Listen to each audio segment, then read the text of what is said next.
नमस्कार, India voice देख रहे हैं आप। आपके साथ मैं हूं स्वीटी दीक्षित। बुलेटिन की शुरुआत करेंगे महत्वपूर्ण जानकारी के साथ। बता दें कि एक बार फिर से स्वामी प्रसाद मौर्य ने विवादित बयान दिया है और कहा है कि कार सेवकों पर चलाई गई गोली जायज था। कार सेवकों को बताया है अराजक तत्व, गोलियां चलवाकर मुलायम सरकार ने निभाया था कर्तव्य। अमन चैन कायम रखने के लिए अराजक तत्वों पर चलाई थी गोलियां। तो देखिए, ये बयान एक बार फिर से स्वामी प्रसाद मौर्य का सामने आया, जिन्होंने कार सेवकों को अराजक तत्व बताया है। गोलियां चलवाकर मुलायम सरकार ने अपना कर्तव्य निभाया था, ये स्वामी प्रसाद मौर्य का कहना है। इसी के साथ बता दें कि अमन चैन कायम रखने के लिए अराजक तत्वों पर गोलियां चलवाई थी। स्वामी प्रसाद मौर्य का एक बार फिर से विवादित बयान निकल के सामने आया है। हमेशा से स्वामी प्रसाद मौर्य अपने विवादित बयानों के चलते चर्चा में बने रहते हैं और एक बार फिर से उन्होंने विवादित बयान दिया है। कार सेवकों को अराजक तत्व बताया है। अमन चैन कायम रखने के लिए अराजक तत्वों पर गोलियां चलवाई थी। चलिए आपको सुनवाते हैं कि स्वामी प्रसाद मौर्य ने क्या कहा। एसपी सिंह बघेल जी हमारे बहुत अच्छे साथी रहे हैं और जिसमें अयोध्या में राम मंदिर पर घटना घटी थी, वहां पर बिना किसी न्यायपालिका के निर्देश के, बिना किसी प्रशासनिक आदेश के बड़े पैमाने पर अराजक तत्वों ने जो तोड़फोड़ की थी, तत्कालीन सरकार ने संविधान की रक्षा के लिए, कानून की रक्षा के लिए, अमन चैन का कायम रखने के लिए उस समय जो गोली चलवाई थी, वो सरकार का अपना कर्तव्य था। सरकार ने अपना कर्तव्य निभाया था। रही बात, एसपी सिंह बघेल भी उस समय समाजवादी पार्टी में थे। तो सुना आपने स्वामी प्रसाद मौर्य का ये बयान निकल के सामने आया, जहां कार सेवकों को अराजक तत्व उन्होंने बताया है और कहा है कि अमन चैन कायम रखने के लिए अराजक तत्वों पर गोलियां चलवाई गई। गोलियां चलवाकर मुलायम सरकार ने कर्तव्य निभाया था। बता दें कि 1900 के दशक में ये गोली चली थी और 33 साल तकरीबन गुजर चुके हैं और ये उन्होंने करार दिया है कि कार सेवक अराजक तत्व थे, गोलियां चलाना उनके ऊपर जायज था।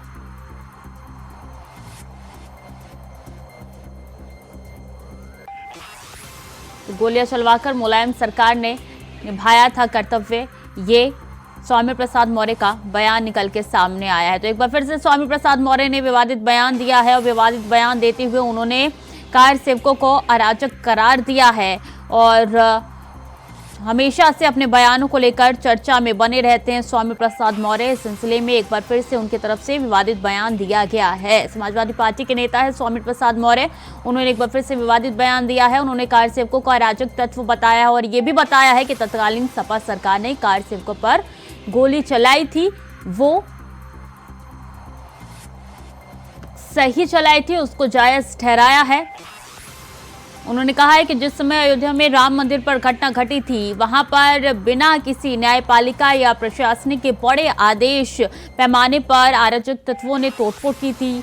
आगे स्वामी प्रसाद मौर्य की तरफ से कहना है कि तत्कालीन सरकार ने संविधान और कानून की रक्षा के लिए अमन चैन कायम रखने के लिए गोलियां चलवाई थी। वो सरकार का अपना कर्तव्य था और सरकार ने अपना कर्तव्य निभाया। तो एक बार फिर से स्वामी प्रसाद मौर्य ने विवादित बयान दिया है। बता दें कि 33 साल गुजर चुके हैं। 1990 में हनुमानगढ़ी जा रही कार सेवकों को गोलियां चलाई गई थी उनके ऊपर। तब यूपी में सपा की सरकार थी और मुलायम सिंह यादव मुख्यमंत्री थे। हिंदू साधु संत अयोध्या कूच कर रहे थे। उन दिनों श्रद्धालुओं की भारी भीड़ अयोध्या पहुंचने लगी थी और प्रशासन ने अयोध्या में कर्फ्यू लगा दिया था। इसके चलते श्रद्धालुओं के प्रवेश नहीं हो पा रहे थे। पुलिस ने बाबरी मस्जिद के तकरीबन 1.5 किलोमीटर के दायरे में बैरिकेडिंग कर रखी थी और कार सेवकों की भीड़ जो है वो उस समय बेकाबू हो गई थी, जिसके बाद गोलियां चलाई गई थी और इसी को लेकर बयान दिया है स्वामी प्रसाद मौर्य ने। दिनेश शर्मा राज्यसभा सांसद हमारे साथ जुड़ चुके हैं। एक बार फिर से सर, स्वामी प्रसाद मौर्य ने विवादित बयान दिया है, कार सेवकों को अराजक तत्व बताया है। देखिए, ये समाजवादी पार्टी का अधिकृत बयान है और समाजवादी पार्टी की सरकार ने गोलियां चलाई थी निहत्थे कार सेवकों में। एक ऐसा लोकतांत्रिक देश जहां पर सनातन संस्कृति का आधिपत्य रहा हो, वहां पर राम का नाम लेने वाले राम भक्तों पर और निहत्थे राम भक्तों पर गोली चलाई गई हो, वो भी समाजवादी पार्टी की सरकार के समय। और अब समाजवादी पार्टी के वर्तमान परिप्रेक्ष्य में ये कहा जा रहा है कि अराजक तत्वों के द्वारा अराजक तत्वों पे गोली चलाई गई। यानी राम भक्त क्रिमिनल हो गए, और क्रिमिनल को भी गोली मार देने का आदेश नहीं होता। राम का नाम बोलना अपराध हो गया, और राम का नाम बोलने वाले लोग अपराधी तत्व, अराजक तत्व हो गए। मैं समझता हूँ कि समाजवादी पार्टी के इन बड़े पदाधिकारी के बयान के प्रति समाजवादी पार्टी की कहीं ना कहीं सहमति जरूर है, और ये सहमति केवल समाजवादी पार्टी की नहीं है, ये कांग्रेस की भी है। क्योंकि कांग्रेस साउथ में जो जहर फैलाने का काम सनातन के प्रति, हिंदुत्व के प्रति, उसका ठेका उन्होंने दे रखा है उदयनिधि स्टालिन को, और यहाँ पर उन्होंने समाजवादी पार्टी के एक पदाधिकारी को दे रखा है। तो ये कांग्रेस के नेतृत्व में समाजवादी पार्टी और डीएमके सनातन संस्कृति और हिंदू धर्म को और उनके आराध्यों को और उनको मानने वाले लोगों को ये गाली देकर, असंसदीय और अपशब्द बोलकर निश्चित रूप में ये ध्रुवीकरण करना चाहते हैं। मैं इतना कह सकता हूं कि वो जो शहीद है से भी बड़ा दर्जा उनको है, जो लोग श्री राम जन्मभूमि मंदिर निर्माण के लिए जिन्होंने अपना बलिदान दिया है, वो स्तुतनीय है, वंदनीय है, स्मरणीय है। आज भी जो गुप्ता परिवार जो मारा गया था, अरोड़ा जी जो मारे गए थे, शरद कोठारी, राम कोठारी जो मारे गए थे, या ऐसे इस दर्जनों लोग जो श्री राम जन्मभूमि मंदिर आंदोलन में शहीद हुए, मैं समझता हूं उनके स्मरण का दिवस है। और इस प्रकार से कह के ये श्री राम जन्मभूमि मंदिर निर्माण को ही चुनौती दे रहे हैं। वो तो कह रहे हैं कि भीड़ बेकाबू हो रही थी और कानून व्यवस्था बनाने के लिए और कायम रखने के लिए गोलियां चलाई गई, जो कि सही था। देखिए, भीड़ बेकाबू रोकने के लिए ही तो शासन तंत्र होता है। उसके पास बैरोकेटिंग लगा देना, उसके पास ये भी अधिकार होता है कि कहीं कहीं पहले से आंसू गैस छोड़ देना या पानी की फुहार डाल देना। ये उनके पास एक वैकल्पिक उपाय होते हैं जिसमें कि वो जान ना जाए। सीधे टारगेट किलिंग था ये, कि 1990 में भी आप डॉक्टर अरोड़ा के परिवार से पूछिए कि किस प्रकार से टारगेट किलिंग था। वो बैठे हुए भजन कर रहे हैं और आगे गोली मार दी गई कि राम का भजन कर रहे हैं। और ये भी वहां पर चढ़े गुप्ता जो अयोध्या के थे और उनको गोली मार दी गई। तो शरद कोठारी, राम कोठारी के हाथ में क्या चीज था? एक डंडी भी तो नहीं थी। निहत्थे व्यक्ति पर गोली मार देना, ये बेकाबू पे काबू पाना नहीं। बेकाबू पे तो काबू तब होता है जब मानो दूसरे लोग भी हथियार लिए हों, वो भी गोला बारूद लिए रहे हों। एक भी डंडी नहीं मिली किसी के पास से और आपने गोली मार दी। और उसके बाद आज आप और उसमें नमक, कट्टे पर नमक छिड़कने का काम कर रहे हैं कि आप कह रहे हैं अराजक तत्व है। अराजकता तो सरकार के द्वारा की गई, और आज जो लोग भाषा बोल रहे हैं वो अराजकता कर रहे हैं। पर सर, समाजवादी पार्टी तो कहती है कि स्वामी प्रसाद मौर्य की ये व्यक्तिगत सोच है, पार्टी से उसका कोई लेना देना नहीं है। पार्टी के पदाधिकारी की व्यक्तिगत सोच नहीं होती। अगर वो इंडिविजुअल पर्सन कोई होता है जिसके पास कोई पद नहीं होता, एक व्यक्ति जो एमएलसी हो, एक व्यक्ति जो राष्ट्रीय महासचिव हो, उसकी सोच व्यक्तिगत कैसे हो सकती है? बगैर राष्ट्रीय अध्यक्ष के राष्ट्रीय महासचिव कोई निर्णय थोड़ी ले सकता है। अगर निर्णय लेगा बगैर उनके तो उसके खिलाफ कार्रवाई करेंगे। अगर कार्रवाई नहीं करते इसके मतलब अप्रत्यक्ष रूप से उनकी सहमति है। कांग्रेस इस पे मौन है, समाजवादी पार्टी मौन है। ये सब इनका मिली भगत है, और ये सब लोग जान के अपने तुष्टीकरण की पराकाष्ठा पे पहुंचकर ध्रुवीकरण करना चाहते हैं। कांग्रेस तो कहती है कि राम मंदिर हमारा सपना था जो कि आज साकार हो चुका है, इस पे क्या कहेंगे आप? हाँ, यही सपना था कि अराजक तत्व करके इन पे गोली चलवा दे। अगर उनका सपना था तो आज घोषणा कर दे कि ऐसी भाषा बोलने वाली पार्टी से वो संबंध तोड़ते हैं। अब तो उनकी बात आएगी आज। और अगर उनका सपना था तो उन्होंने कोर्ट में क्यों लिखा था कि राम काल्पनिक है?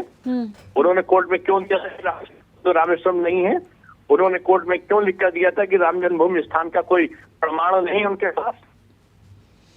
ठीक है, बहुत बहुत शुक्रिया हमारे साथ जुड़ने के लिए, अपना वक्त देने के लिए। और इस बीच आपको बता दें कि स्वामी प्रसाद मौर्य पर दिनेश शर्मा ने पलटवार किया है और दिनेश शर्मा ने पलटवार करते हुए कार सेवकों को अराजक तत्व बताना गलत बताया है। तो कार सेवकों को अराजक तत्व बताना गलत है, ये दिनेश शर्मा ने कहा है। अभी आप सुन रहे थे उनका बयान और वो क्या कह रहे थे। ऐसे में बता दें, समाजवादी पार्टी का आधिकारिक बयान ही ये दिनेश शर्मा की तरफ से कहना है। राज्यसभा सांसद है दिनेश शर्मा और उनका ये बयान निकल के सामने आया है। पलटवार किया है उन्होंने स्वामी प्रसाद मौर्य के इस बयान पर और कहा है कि कार सेवकों को अराजक बताना बेहद गलत है। ये समाजवादी पार्टी का आधिकारिक बयान है। किसी पार्टी का महासचिव, किसी पार्टी का एमएलसी ये बयान दे रहा है तो ये पार्टी का बयान होता, ना कि उसकी व्यक्तिगत सोच होती है। तो इंडिया वॉइस से खास बातचीत में दिनेश शर्मा का ये पलटवार आया है। उन्होंने कहा है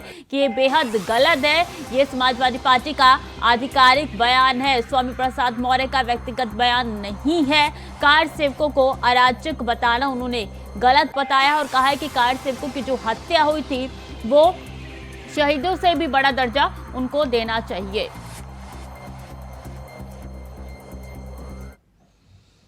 और आगामी लोकसभा चुनाव में बीजेपी को कुल मतों से 60% हिस्सेदारी दिलाकर केंद्र में तीसरी बार मोदी सरकार बनाने के लिए पार्टी कमर कस रही है। बीजेपी नेता जनता के बीच पहुंचकर मोदी सरकार की उपलब्धियां गिनवा रहे हैं। वहीं इंडिया वॉइस से खास बातचीत के दौरान जौनपुर लोकसभा सीट से टिकट के दावेदार कर रहे बीजेपी नेता अजय सिंह रघुवंशी ने कहा है कि जौनपुर की जनता का प्यार और आशीर्वाद हमें मिल रहा है।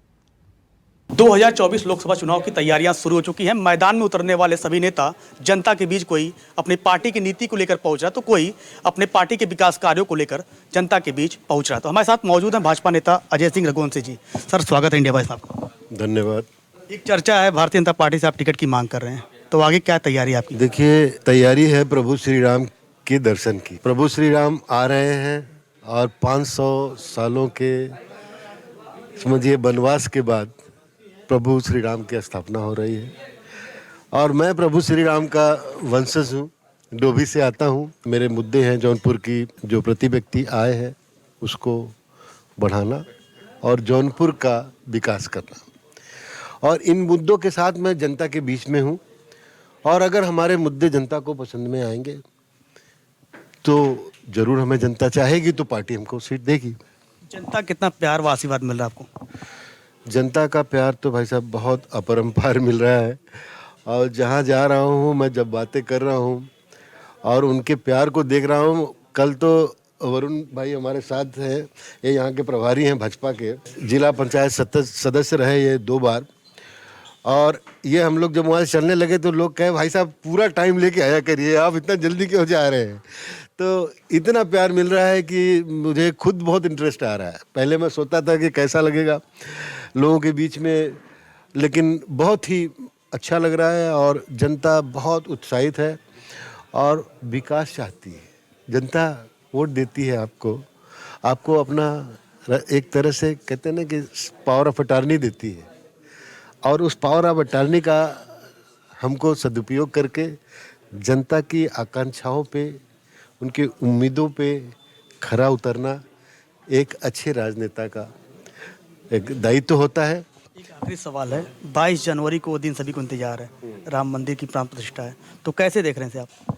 भाई साहब, आपको मैं पहले बता चुका हूँ और आप जानते भी हैं कि श्री राम हमारे पूर्वज हैं। प्रभु श्री राम 500 साल के बाद आ रहे हैं और उसकी खुशी मुझसे ज़्यादा किसको हो सकती है। एक भाई ने कहा आपको इनविटेशन है, हमने कहा भाई घर में इनविटेशन होती है क्या?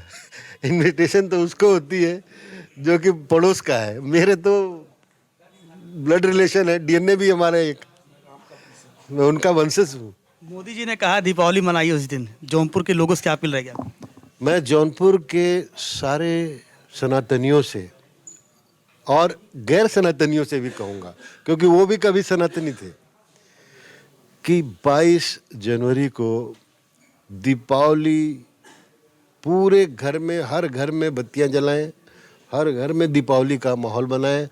और मैं भी 22 जनवरी को जौनपुर में हूँ, यहाँ के मंदिरों में हमने प्रोग्राम रखा है अपने तरफ से, पार्टी की तरफ से भी प्रोग्राम है, लेकिन ये हमारा इंडिविजुअल प्रोग्राम है कि यहाँ के मंदिरों में हम लोग दिया का प्रोग्राम रखेंगे, अपने घरों पे सभी लोग लगाएं।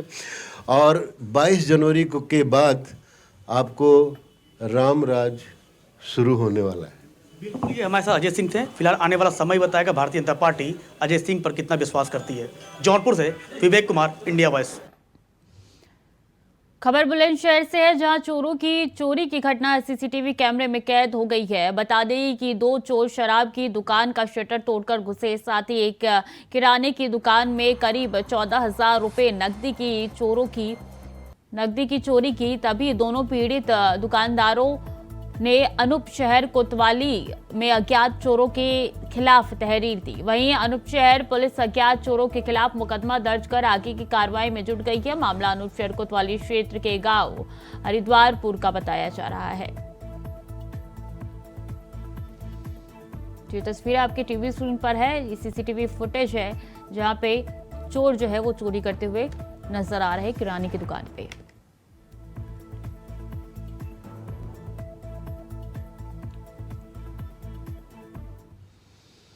जन अधिकार पार्टी के राष्ट्रीय अध्यक्ष उत्तर प्रदेश के पूर्व मंत्री रहे बाबू सिंह कुशवाहा गाजीपुर दौरे पर आए थे, जहां हर विधानसभा में जाकर उन्होंने अपने पार्टी का प्रचार किया और कहा अब सरकार को बदलना होगा। इसके साथ ही उन्होंने जातिगत जनगणना की बात की। वहीं बाबू सिंह कुशवाहा ने इंडिया वॉइस से खास बातचीत की, सुनिए।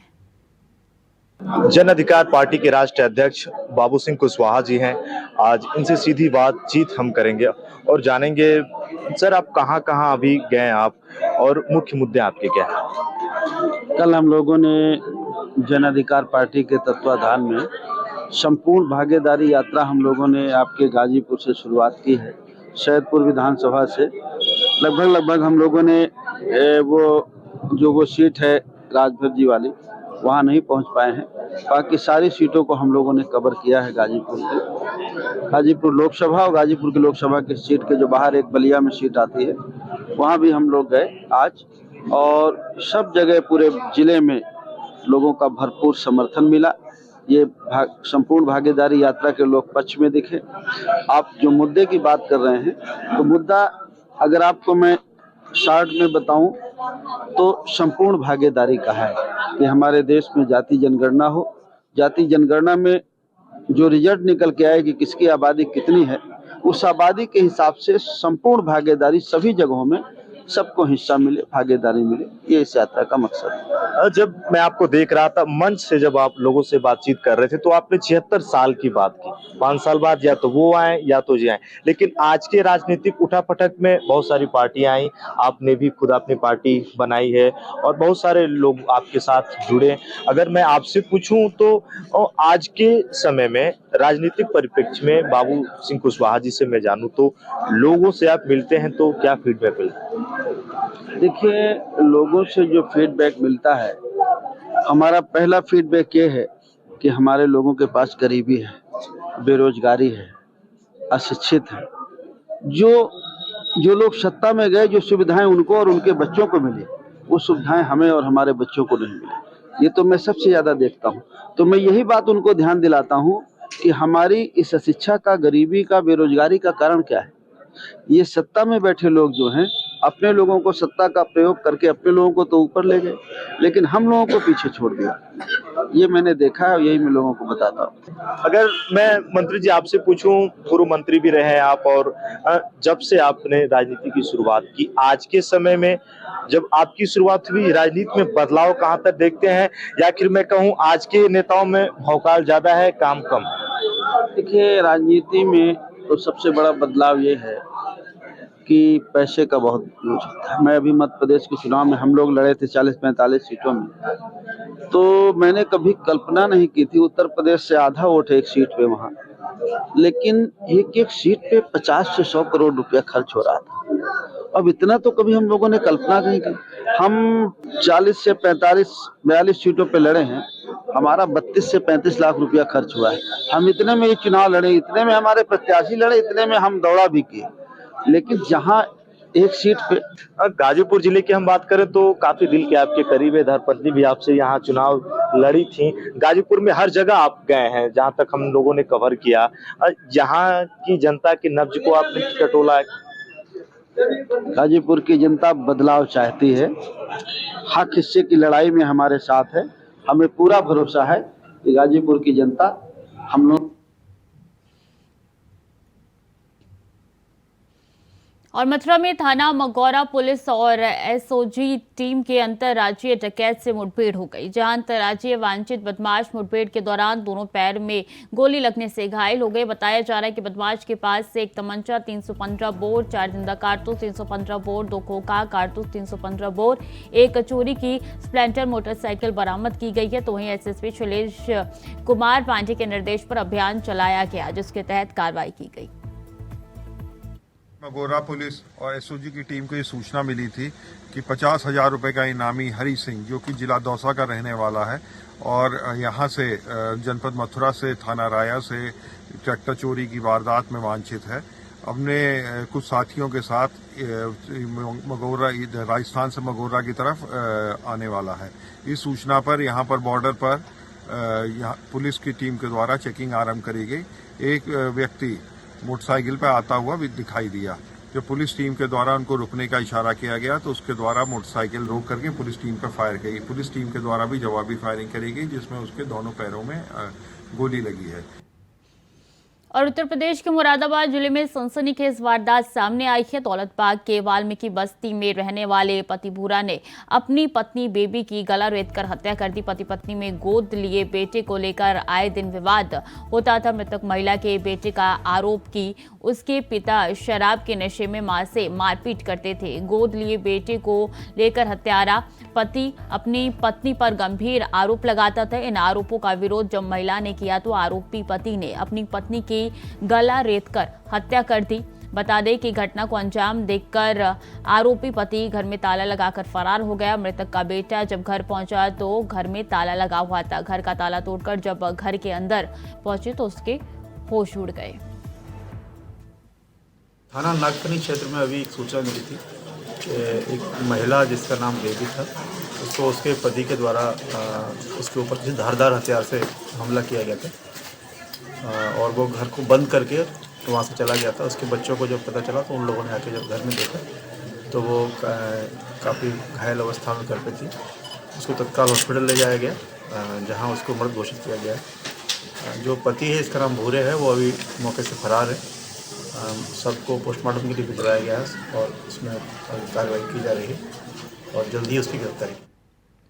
और नशे में कंटेनर दौड़ाते चालक ने एक के बाद एक 18 वाहनों को चपेट में ले लिया। कंटेनर में फंसकर एक बाइक में आग लग गई, वहीं धू-धू कर जलने लगी। बाइक सवार युवक समेत 3 राहगीरों की मृत्यु हो गई, 6 लोग घायल हो गए। दशा रात तकरीबन 7:30 बजे हुआ। कंटेनर रुनकता की ओर से आ रहा था। कैलाश मोड़ से पहले कंटेनर ने एक ओला कार को टक्कर मारी।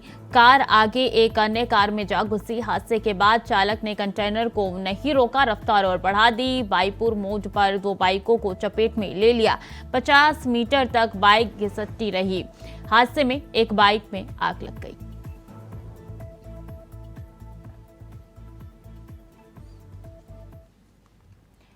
और मथुरा में श्री राम लला के लिए बाकी बिहारी की तरफ से उपहार जाएंगे, जहां श्री राम लला के मंदिर उद्घाटन के लिए चांदी के उपहार और बंशी को सौंपा जाएगा। प्रभु राम के हाथ चांदी से बनी बंशी और शंख के साथ चांदी की ज्वेलरी उपहार के तौर पर दी जाएगी। बताया जा रहा है कि श्री बांके बिहारी मंदिर के सेवायत उपहार लेकर अयोध्या धाम जाएंगे, जिन्हें प्राण प्रतिष्ठा के दौरान भेंट किया जाएगा।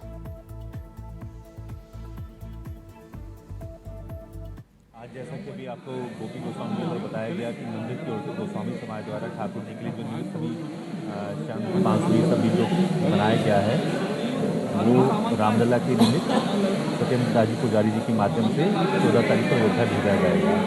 भव्य सजाया जाएगा, मंदिर में भव्य सजावट होगी और सभी जगह दीपमाला और इस तरह के कार्यक्रम करके उसमें भक्ति जैसे उनका भावना रहेगी। वृंदावन और अयोध्या में कोई भेद नहीं है, दोनों ठाकुर की लीला स्थली है। वो भगवान राम की है, ये ठाकुर कन्हैया की, हरदास के लाडले श्री बांके बिहारी जी की वो है। तो ये तो ब्रजवासियों के लिए अति उत्साह का विषय और हर्ष का विषय है कि रामलला अपने मंदिर में विराजने जा रहे हैं। तो इसी प्रारूप में ठाकुर जी को एक यहाँ की बांसुरी और ठाकुर जी का इत्र और एक शंख जिससे रामलला की आरती होगी, वो शंख और ठाकुर जी के हार, सुंदर हार यहाँ से भेजे जा रहे हैं, जो कि सत्येंद्र दास पुजारी जी को 14 तारीख को सौंपे जाएंगे। तो फिलहाल के लिए बुलेटिन में इतना ही। खबरें लगातार जारी है, देखते रहे इंडिया वॉइस।